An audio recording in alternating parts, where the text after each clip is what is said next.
Plusieurs événements pluvieux récents ont touché le Pas-de-Calais ces dernières années, notamment des phénomènes de ruissellement intense sur des zones urbanisées.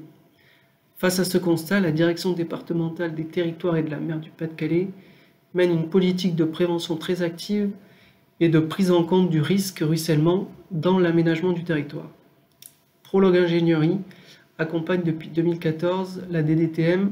dans l'élaboration de plans de prévention des risques d'inondation multirisques, incluant notamment le risque de ruissellement, avec la définition d'objectifs de prévention et de prescriptions adaptés au risque ruissellement et au contexte local. Pour aboutir à ce règlement, deux points particuliers. Le premier, c'est la grande place laissée à la concertation avec les acteurs locaux sous la forme de réunions donc techniques, de concertation, réunions publiques, mais aussi sous la forme d'actions de communication et d'ateliers participatifs. Deuxième point, sur la méthode de détermination de l'aléa, Prolog Ingénierie a développé depuis 2012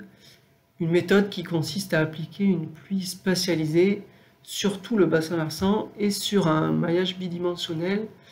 de façon à représenter les écoulements qui se font sur le territoire en prenant en compte différents paramètres comme l'occupation des sols,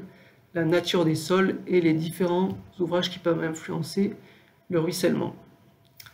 Vous verrez dans le poster plusieurs points qui sont détaillés, notamment tous les aspects concertation que j'ai pu parler tout à l'heure, aussi toute la méthode de détermination de l'aléa, comment on est arrivé aux cartes d'aléa, aux cartes d'enjeu et puis aux cartes de zonage réglementaire et au règlement qui sera appliqué dans ces différents PPRI sur le Pas-de-Calais.